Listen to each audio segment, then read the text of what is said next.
ஓம் ஸ்ரீ ஸ்ரீம். வணக்கங்க. அனைவரையும் மறுபடியும் சேனலில் சந்திப்பதில் மிக்க மகிழ்ச்சி அடைகிறேன். தங்களுடைய மேலான ஆதரவுக்கு மிக்க நன்றி. சேனலை லைக் செய்யவும், சப்ஸ்கிரைப் செய்யவும், ஷேர் செய்யவும். சரி, இந்த பதிவில் நாம் பார்க்க இருக்க போகிறது கார்த்திகை சோமவார விரதம். அந்த பூஜை எப்படி பண்ணலாம் அப்படின்னு பார்க்கலாம். சோமன் அப்படின்னா சந்திரன் என்று அர்த்தங்க. கார்த்திகை மாதத்தில் வரக்கூடிய திங்கட்கிழமை தான் கார்த்திகை சோமவாரம்னு சொல்லப்படுகிறது.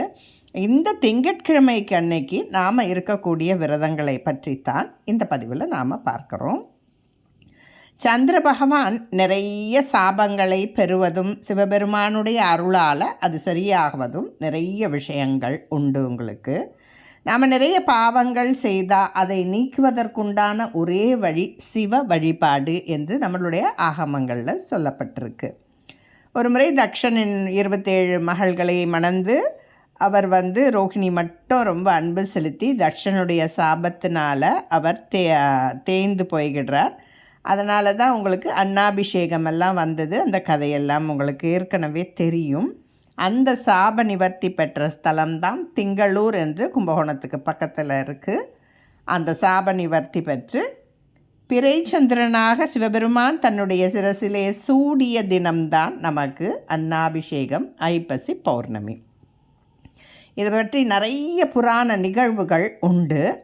அதுபோலவே பார்த்தீங்கன்னாக்கா சந்திர பகவான் இந்த மாதிரி நிறைய ரோகங்களையும் பெற்றார் சில சாபத்தினால். அதுவுமே சிவபெருமானில் நீக்கப்பெற்று அவருடைய அருளால் மீண்டும் சந்திர பகவான் மிளிர்ந்தார். இது மாதிரி நிறைய விஷயங்கள் நடந்ததுனால சந்திர பகவான் சிவபெருமானுக்கு ஏதானும் செய்யணும் அப்படின்னு நினைத்து அவர் ஒரு தென்குடி திட்டைன்னு ஒரு ஊரில் பார்த்தீங்கன்னா ஒவ்வொரு நிமிஷத்துக்கும் ஒரு சொட்டாக தண்ணி வரும்.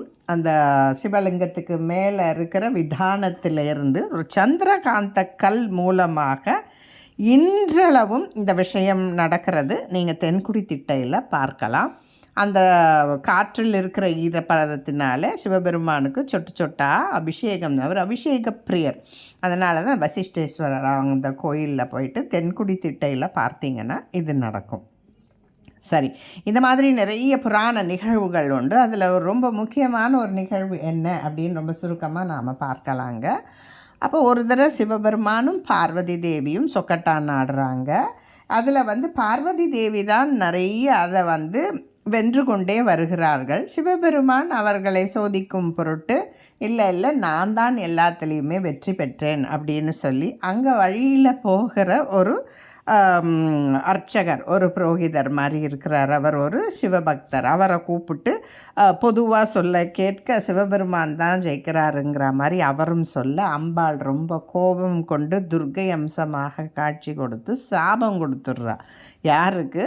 அந்த ஏழை அர்ச்சகருக்கு.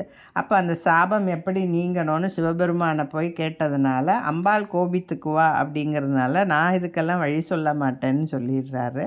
அதுக்கப்புறமா அவர் சாப விமோச்சனம் வேண்டி விதர்ப்ப நகரம் அப்படின்ற ஒரு ஊரில் சோமவார விரதங்கள் நடக்குது. அங்கே போனியானா இதற்கு வழி கிடைக்கும் என்று சொல்லி அங்கேருந்து விதர்ப்ப நகரம் ஏகி அந்த விதர்ப்ப நகரத்தில் பார்த்தீங்கன்னா எல்லாரும் இந்த சோமவாரத்தன்றைக்கு சிவபெருமானை நினைந்து விரதம் இருந்து 16 வாரங்கள், அதாவது 16 திங்கட்கிழமைகள் கார்த்திகை மாதத்தில் ஆரம்பிக்கிறது. ரொம்ப சிறப்பு. அதில் ஆரம்பித்து 16 திங்கட்கிழமை விரதம் இருந்து 16வது திங்கட்கிழமைக்கு லட்டூகம் செய்து கோயிலில் எல்லாருக்கும் தானம் கொடுத்து ஒரே ஒரு லட்டு மட்டும் பசுமாட்டுக்கு கொடுத்து விரதத்தை நிறைவு செய்து அவருடைய ரோகங்களை நிவர்த்தி செய்ததாக புராண நிகழ்வுகள் உண்டு. அதையொட்டி தான் நாமளுமே இந்த சோமவார விரதத்தை 16 வாரம் இருப்பாங்க. சில பேர் நான் இத்தனை 21க்கு இருக்கிறேன் அப்படியும் வேண்டிப்பாங்க. சில பேர் வாழ்நாள் முழுவதுமே இந்த விரதங்களை இருப்பாங்க.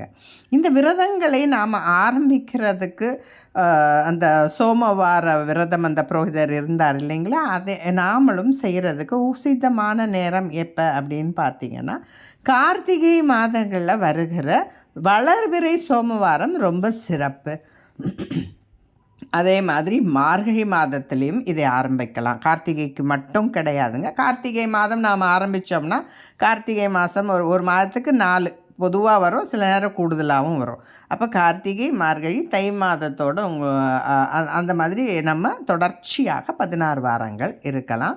கார்த்திகை மாதம் விட்டு போயிடுச்சு, ஆரம்பிக்க முடியலன்னா மார்கழியில் செய்யலாம். அது மட்டும் இல்லைங்க, சித்திரை, வைகாசி, ஆவணி மாதங்களில் வருகிற திங்கட்கிழமை அன்றும் நாம் இதை ஆரம்பிக்கலாம். வளர்பிறையில் ஆரம்பிக்கிறது விசேஷம். அப்படி இல்லைன்னா கார்த்திகை முதல் சோமவாரத்தில் நாம் இதை ஆரம்பித்து கொள்ளலாம். அதே போல் பார்த்திங்கன்னா நாம் என்ன கோரிக்கையோ அந்த கோரிக்கை நிறைவேறதுக்கு நாம் இந்த விரதங்களை நாம் இருந்துக்கலாம். குறிப்பாக பார்த்திங்கன்னா இதனுடைய பலன் என்னன்னு பார்த்திங்கன்னா நோய் நிவர்த்தி. சந்திர பகவான் அதுக்காக தானே சிவ வழிபாடு செய்தாங்க. காரிய சித்தி கொடுக்கறதுக்கும் மாங்கல்ய பலம் பெறுவதற்கும் இதை செய்யலாம். குழந்தை வரம், ஏன்னா சில பேருக்கு உடம்பில் ஏதாவது ஒரு சின்ன இது இருக்கும், அதற்காக கூட நல்லபடியாக ஆரோக்கியமாக நம்ம குழந்தை பெற்றுக்கணும்னு வேண்டி இந்த விரதங்களையும் இருக்கலாம். அந்த நாளில் நாம் என்னெல்லாம் செய்யணும் அப்படின்னு பார்த்திங்கன்னா, முக்கியமாக சிவநாம ஸ்லோகங்கள், பஞ்சாட்சரம், சிவபுராணம் இப்படியெல்லாம் நாம் பாராயணம் செய்யலாம். வீட்டிலே நமக்கு சிவனும் அம்பாலும் இணைந்து இருக்கக்கூடிய ஒரு படத்தை வச்சு நாம் பூஜை செய்தும் வழிபடலாம். கோயிலுக்கு போக வாய்ப்பில்லை அப்படின்னாக்கா சில பேருக்கு லிங்க மூர்த்தங்கள் இருந்ததுன்னா அபிஷேகம், வில்வார்ச்சனை செய்கிறது ரொம்ப சிறப்பு. காலை முதல்ல மாலை வரைக்கும் விரதம் இருக்கலாம். மௌன விரதமோ இல்லை எந்த விரதமோ, உண்ணான் நோன்போ, விரதம் அவரவர்கள் உடல் வயது வசதிக்கேற்றா போல் நீங்கள் இருந்துக்கங்க.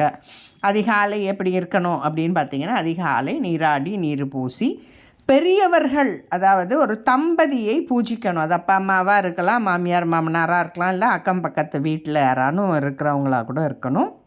வயதான முதிர்ந்த தம்பதிகளில் போயிட்டு இந்த விரதம் இருக்கிறேன்னு சொல்லிவிட்டு அவங்கள்ட்ட ஒரு ஆசீர்வாதம் வாங்கிட்டு வீட்டுக்குள்ளே ஒரு மஞ்சள் பிள்ளையார் பிடிச்சி பூஜை ரூமில் வச்சுட்டு நீங்கள் என்ன கோரிக்கையோ அதை வச்சு இந்த வழிபாடை நீங்கள் ஆரம்பித்து 16 வாரம் செய்து நிறைவாக 16வது திங்கட்கிழமை அன்று 16 லட்டூகங்கள் செய்து 15 கோயிலில் கொடுத்துட்டு 1 எடுத்துகிட்டு போய் பசுமாட்டுக்கு கொடுத்துட்டு இதை நிவர்த்தி, இந்த பூஜையை நிறைவு செய்து கொள்ளலாம். நமக்கு அதே போல் உங்களுக்கு அப்படி வீட்டில் செய்கிறதுக்கு வசதி இல்லை, அந்த மாதிரி செய்கிறதுக்கு நாங்கள் லிங்கம்லாம் இல்லைன்னா கவலையே வேண்டாம். கோயிலில் போயிட்டு சிவபெருமானுக்கு ஒரு அர்ச்சனை செய்தால் போதுமானது. ஏக வில்வம் சிவார்ப்பணம்னு சொல்லுவாங்க. சிவனுக்கு வில்வ அர்ச்சனை அன்று செய்வது சிறப்பு. சிவபெருமான் அபிஷேக பிரியர், அதனால் அபிஷேகத்துக்கு உண்டான விஷயங்களை நீங்கள் செய்யலாம். உங்களால் முடிந்த அபிஷேக சாமான்களை வாங்கி கொள்ளலாம். அங்கே நடக்கிற ஹோமம், சங்கு பூஜை எல்லாம் நடக்கும், அதில் நாம் போய் கலந்து கொள்ளலாம். ஏகவில்வம் சிவார்ப்பணம் இந்த மாதிரி பார்த்திங்கன்னா இடையில பெண்களுக்கு ஏதானும் ஒரு வாரம் தவறவிட்டால் அதை பற்றி கவலை வேண்டாம், நீங்கள் அதை அடுத்த வாரமாக கணக்கு எடுத்துக்கலாம். ஆனால் அந்த உடம்பு சுத்தமாக இல்லாத அந்த 5 நாட்கள் கட்டாயம் நீங்கள் பூஜை விஷயங்கள் செய்யவே வேண்டாம். காலையிலேருந்து மாலை 6 மணி வரைக்கும் நாம் விரதம் இருந்து 6 மணிக்கு சிவ தரிசனம் செய்து அதுக்கப்புறம் நாம் உணவை ஏற்றுக்கொள்ளலாம். கோயிலுக்கு போக முடியாதவங்க வீட்டிலேயும் இந்த விஷயங்களை நாம் கட்டாயம் செய்து கொள்ளலாம்.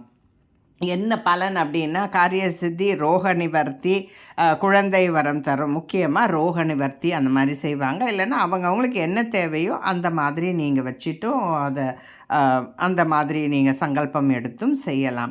இந்த வருடம் பார்த்திங்கன்னா நமக்கு 2025 கார்த்திகை சோமவாரம் 5 வாரங்கள் வருகிறது. அதில் நம்ம பெரிய பாக்கியம் நமக்கு என்னன்னாக்கா, முதல் கார்த்திகை சோமவாரம் 17ஆம் தேதி நவம்பர் திங்கட்கிழமை அன்றைக்கு சோமவார பிரதோஷத்துடன் இணைந்து வருவது கூடுதல் சிறப்பு. 17ஆம் தேதி நவம்பர் 24 2 நாள், அதுக்கப்புறம் டிசம்பர் 1 8 15 3 நாளுக்கு வருது. 5 சோமவார திங்கட்கிழமை அன்னைக்கு நாம் விரதம் இருந்து சிவபெருமானின் பரிபூர்ண ஆசியும் அனுகிரகமும் பெற்று வாழ்வில் அனைவரும் வாழ்வாங்கு வாழ வேண்டும் என்று இந்த சோமவார விரத எளிமையான பதிவை இத்துடன் நிறைவு செய்து கொள்கிறேன். இந்த பதிவுகள்லாம் உங்களுக்கு பிடித்திருந்தால் கட்டாயம் லைக் செய்யவும், ஷேர் செய்யவும், சப்ஸ்கிரைப் செய்யவும் மறந்து விடாதீர்கள். நன்றி, வணக்கம்.